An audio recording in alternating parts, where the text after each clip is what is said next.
वाला था चंद्रगुप्त मौर्य। अच्छा, इनसे पहले भारत में जो वंश था वो था नंद। कौन सा था? ठीक थे, वो भी शक्तिशाली थे, पर इतने वहां पर एक जगह कौन सी पड़ती है? मैसिडोन। मैसिडोनिया का रहने वाला कौन है? अलेक्जेंडर। जिसे अलेक्जेंडर को हम क्या कहते हैं? सिकंदर। पहले वाले ये थे कि जो पता चला सिकंदर आ गया, उन्होंने कहा भाई साहब काली गाय है तेरी, मारना मत, तू चाहे वो ले ले। तो उसके जो सैनिक थे ना सिकंदर के, वो बेचारे परेशान हो गए, और सिकंदर के सैनिकों ने सिकंदर को कहा कि कूटेंगे हम तेरे को। से कहना कि हमें अफगानिस्तान दो दहेज। पश्चिम उत्तर संघ ने भरी सेना के सामने बृहदर्थ का गला काट दिया। तो ऐसे लोग जो इस प्रकार की अहिंसा की बात करते हैं हमारे देश में स्वीकार है। राज्य को बोलते जन। राज्य क्या बोलते? जन जब बड़ा हुआ तो बना जनपद। क्या बना? और जनपद जब बड़ा हुआ तो बना महाजनपद। क्या बना? और पूरे भारत में 16 महाजनपद आ गए। कितने महाजनपद आ गए? 16 बड़े बड़े बड़े बड़े राज्य आ गए। इन 16 महाजनपद में एक महाजनपद इतना शक्तिशाली हुआ कि बाकी सबको खा गया, मगध। कौन सा था? मगध मतलब बिहार। मगध मतलब? अच्छा, बिहार वाला ही शक्तिशाली क्यों हुआ, बाकी शक्तिशाली क्यों नहीं हुए? क्योंकि बिहार वालों के पास में था झारखंड, झारखंड में था लोहा। झारखंड में क्या था?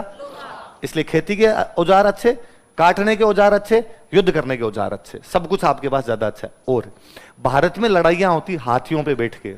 किस पे बैठ के होती? घोड़े नहीं थे अपने ज्यादा, हाथी ज्यादा थे। हाथी मिला करते उड़ीसा में। हाथी कहां मिलते? मगध वालों के पास उड़ीसा भी था, बिहार उड़ीसा झारखंड ये था। उस राजा के पास में हथियार अच्छे हैं, उस राजा के पास में हाथी भी अच्छे हैं। बिहार और यूपी वाला, बिहार वाला जो इलाका, यहां से नदी निकली गंगा और सोन। कौन सी नदियां? और गंगा और सोन गुजर रही थी, तो जगह भी अच्छी थी, फसल अच्छी, इसलिए टैक्स ज्यादा, हथियार अच्छे, राजा शक्तिशाली, हाथी अच्छे तो युद्ध अच्छे, इसलिए मगध सबको खा गया। मगध ने सबको हरा दी। जब ये आपके पास रुपए टैक्स ज्यादा आएगा तो रुपए ज्यादा, रुपए ज्यादा तो सेना अच्छी, सेना अच्छी तो हथियार अच्छे। अब सबको खा गए तो पूरे में एक महाजनपद आ गया। वो महाजनपद कौन सा हुआ? एक ही राज्य। बाकी सब तुम हमारे अंडर हो रहे, बाकी सब टैक्स ला के दोगे, मुझे ला के दोगे, और मेरी राजधानी है पाटलिपुत्र। राजधानी कौन सी है? पर राजा बनेगा कैसे? तो राजा बनाने का तरीका यह था कि एक अच्छा मुस्टंडा है, उसको कहा यह राजा है। इंटेलिजेंट आदमी, थोड़ा इंटेलिजेंट हो, थोड़ा बॉडी बिल्डर हो, किसी को पीट पाड़ दे, ड्रेनेज जिगरे वाला आदमी हो, उसको क्या कह दिया? राजा। पर ये मर गया तब राजा का। दूसरा देखो, दूसरा शक्तिशाली कौन है? तो दूसरे को बनाया। ये मर गया तो तीसरे को बनाया। एक बार कभी ऐसा हुआ होगा कि एक राजा मरा, जब अगले को बनाने की बारी आई तो उसका बेटा भी वैसा ही मुस्टंडा रहा होगा, इसको बनाओ। वो भी बॉडी बिल्डर है, अरे साहब इसका बेटा है, और बाप राजा था तो थोड़े बहुत लखन भी ले लिए होंगे, तो राजा के बेटे को क्या बना दो? राजा। वो बन गया। अब लगातार 2 पीढ़ियां बन गई, तो उनके परिवार का स्टेटस थोड़ा ऊंचा हो गया होगा बाकियों की तुलना के अंदर। अरे भाई साहब बाप भी राजा था और मैं भी राजा हूं, थोड़ा शक्तिशाली बात, वो अपने बेटे को और बना गया। व्यवस्था वंशानुगत हो गई। व्यवस्था कैसी हो गई? हेरिडिटरी। हेरिडिटरी के आधार पे राजा, राजा के बाद उसका बेटा, उसके बाद उसका बेटा, यूं धीरे धीरे वंश बनने लग गए। सब फलाने वंश का राज, फलाने वंश का राज, फलाने वंश का राज, और ऐसे करते करते मगध में एक वंश आ गया, मौर्य। क्या आ गया? और वो तो इतने शक्तिशाली हुए कि अफगानिस्तान की हिंदू कुश की पहाड़ियों से लेके बंगाल की खाड़ी तक, कश्मीर से लेके कन्याकुमारी, पूरे भारत में एक ही वंश का कब्जा। इसलिए काल का नाम रखना पड़ा मौर्य काल। क्या रखना पड़ा? कि मौर्य काल नाम रखना पड़ा कि भाई पूरे भारत में एक ही वंश है, दूसरा तो किसी का राज ही नहीं चल रहा है, मौर्यों का राज चल रहा है, इसलिए इसको क्या कह दिया जाए? आगे बात समझो। अच्छा, मौर्य काल की स्थापना, मौर्य वंश की स्थापना करने वाला था चंद्रगुप्त मौर्य। अच्छा, इनसे पहले भारत में जो वंश था वो था नंद। कौन सा था? ठीक थे, वो भी शक्तिशाली थे, पर इतने शक्तिशाली नहीं थे जितने कौन थे? मौर्य। वो थोड़े कमजोर थे। वो जब कमजोर थे तो उनके टाइम में एक अटैक हुआ सिकंदर का। किसका अटैक हुआ? सिकंदर यूनान का रहने वाला एक बंदा है। कहां का? ग्रीस। ग्रीस जिस देश को आपको जो मैसिडोनिया, वहां पर एक जगह कौन सी पड़ती है? मैसिडोन। मैसिडोनिया का रहने वाला कौन है? अलेक्जेंडर। जिस अलेक्जेंडर को हम क्या कहते हैं? सिकंदर। वो वहां का रहने वाला था। उसके दिमाग में यह था कि मैं पूरी दुनिया जीतूंगा, मैं पूरी, और दुनिया का मतलब उनके लिए था एशिया, यूरोप, अफ्रीका। न तो ऑस्ट्रेलिया को जानते थे, ना वो अमेरिका को जानते थे, ना वो अंटार्कटिका को जानते थे। उनके लिए 3 ही महाद्वीप थे। कौन कौन से? Asia, Europe. वो खुद कहां का है? यूनान का। यूनान का है तो वो कहां का है? यूरोप का। कहां का है? यूरोप के उधर टच करते हुए उनके उधर अफ्रीका आ जाता। तो उसके दिमाग में था कि मैं इधर यूनान से निकलूंगा, अफ्रीका के ऊपर वाले देश नहीं जीतूंगा, अफ्रीका से घुसूंगा एशिया, एशिया में ईरान, इराक ये जीतूंगा, अफगानिस्तान जाऊंगा, अफगानिस्तान से इंडिया में घुस जाऊंगा। पाकिस्तान तब इंडिया में आता था, इंडिया में घुस जाऊंगा। उसे ये नहीं पता था कि चाइना भी है। चाइना को जानते नहीं थे, उनको पता नहीं था चाइना नाम का देश है। उसको यह था कि इंडिया है, इंडिया के बाद में जाएगा रसिया। इंडिया के बाद क्या जाएगा? उधर चाइना के बाद रसिया आता ना। वैसे देख लो आप, इंडिया, इंडिया के बाद चाइना, चाइना के बाद क्या था? रसिया। अब चाइना को काट दो तो फिर इंडिया के बाद क्या आना चाहिए? रसिया। और रसिया से घूमते ही वापस यूरोप। तो घूम गया। यूरोप से रवाना होऊंगा और वापस कहां पे आ जाऊंगा? यूरोप। दुनिया जीत गए। जहां से चले थे वहां पर वापस पहुंच गए तो दुनिया तो हो गई अपने, गोल घूम के आएंगे पूरा का पूरा। अब वो वहां से जीतता हुआ है, उसने यूरोप के ये आसपास वाले देश जीते, अफ्रीका के देश जीते, उसने सेंट्रल एशिया जीता। अब वो अफगानिस्तान जीता, अफगानिस्तान जीत के जैसे इंडिया की तरफ आगे बढ़ने लगा, यहां उसको टक्कर मिलनी शुरू हुई। अब तक उसको टक्कर ही नहीं, वो तो यंग सा लड़का था सिकंदर, बहुत कम उम्र का था, लेकिन यहां जब पहुंचा ना तो अपने वालों ने लड़ना स्वीकार किया। पहले वाले ये थे कि जो पता चला सिकंदर आ गया, उन्होंने कहा भाई साहब काली गाय है तेरी, मारना मत, तू चाहे वो ले ले। उसने कहा राजा तू नहीं है, राजा आज के बाद में मुझे टैक्स देगा। अरे टैक्स छोड़ ले, ये मेरे पास जो गणे घंटे पड़े यही तू ले जा। इंडिया में जब आया तो अपने को राजा मिला, उसको पोरस। कौन मिला? उन्होंने लड़ेंगे, मर जाएंगे तो मर जाएंगे, लड़ तू। अब लड़ोगे तब तो आपका भी नुकसान होगा, है भाई। 10 आदमी इधर के, 10 आदमी उधर के लड़ेंगे। हो यह सकता है कि उधर वाला जीत जाए, उधर वाला जीत जाए तो उनके आदमी मरे 3 और अपने मर गए 5, पर 3 तो उनके भी मरे ना। 5 मरे तो आप कहते हो ज्यादा तुम्हारे मरे, तुम हार गए, पर 3 तो मरे ना तुम्हारे भी। तो सिकंदर का यहां पे नुकसान होने लगा। और पोरस नहीं, हर राजा ने उसको नुकसान दिया। इसलिए सिकंदर जैसे तैसे करके व्यास नदी तक आया। कौन सी नदी तक? पहली बात तो जब वो व्यास नदी के पास पहुंचा तब उसे पता चला कि इंडिया अभी तो शुरू हुआ है, ये पूरा पड़ा है और इसके बाद चाइना और है। तो उसके जो सैनिक थे ना सिकंदर के, वो बेचारे परेशान हो गए और सिकंदर के सैनिकों ने सिकंदर को कहा कि कूटेंगे हम तेरे को, अब वापस चल। फर्जी आदमी मरवाने के लिए लेके आए, डेली मिनख मर रहे हैं यहाँ पे, दिख नहीं रहा तुझे? और कितने दिन हो गए अब घर से संदेश से आते हैं, टाइप के लेटर आते हैं हमारे। तो सिकंदर व्यास नदी से चला गया वापस और रास्ते में मर गया। तो सिकंदर दुनिया नहीं, पर अव्यवस्था फैला गया भारत के अंदर, और जहां तक उसने कब्जे कर लिए थे वहां अपने सेनापति छोड़ के गया। तो भारत की बाउंड्री तक तो आ ही गया था, तो भारत की बाउंड्री तक अपने सेनापति छोड़ के चला गया। ये अव्यवस्था जब हुई तो नंद वंश का पतन करके राजा बन गया चंद्रगुप्त मौर्य। तो अब पाटलिपुत्र में तो कौन आ गया? चंद्रगुप्त मौर्य।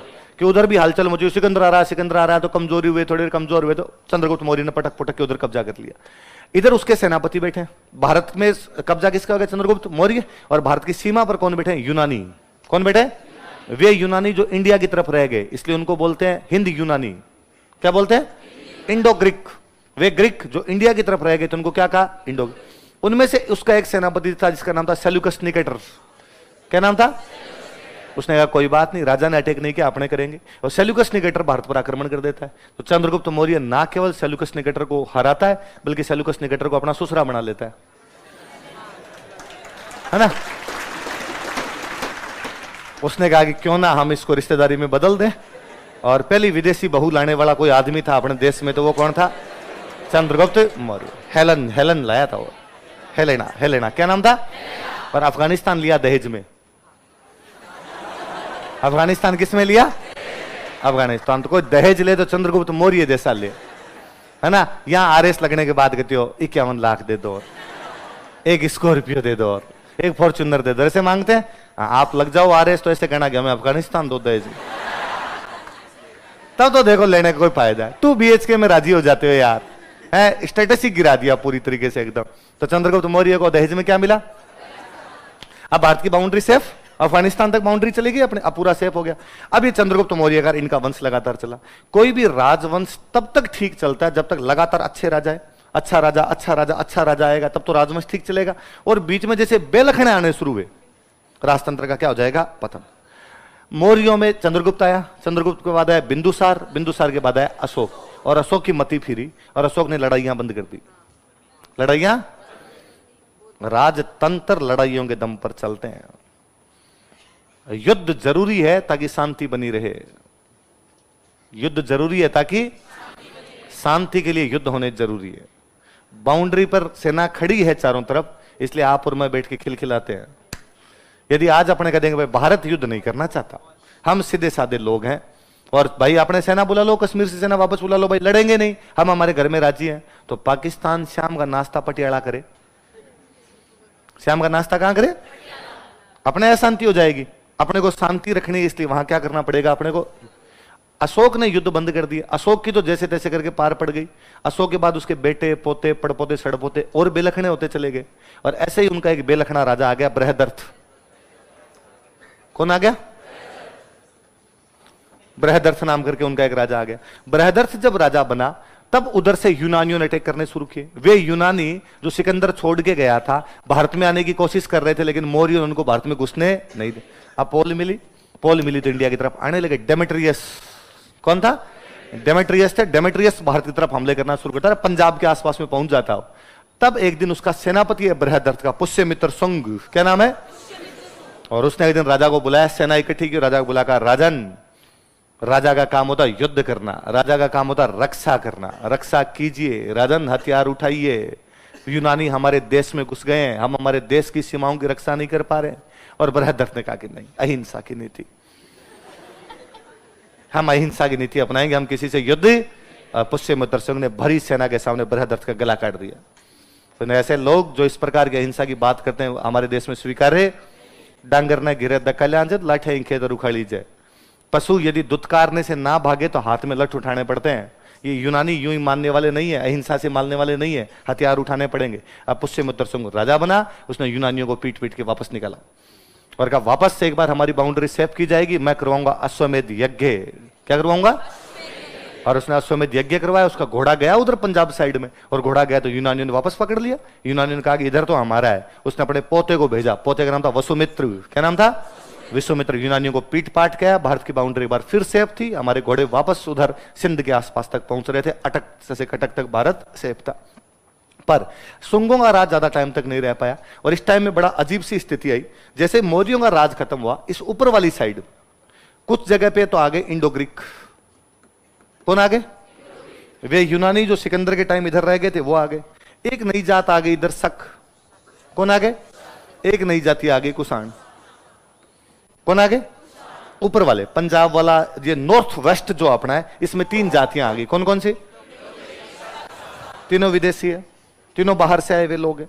बीच वाला जो अपना सेंट्रल वाला भाग था अपना, इस सेंट्रल वाले भाग के अंदर पहले कई दिन रहे शुंग। शुंगों को पटापटू के कूट काट के आगे कण्व, कण्वों को कूट काट के आगे सातवाहन। कौन आगे? नीचे वाला जो पूरा साउथ पड़ा था अपना, साउथ वाले की राजनीति अलग प्रकार की चल रही है। साउथ वाले के अंदर आगे कोई चेर, चोल, पांडे।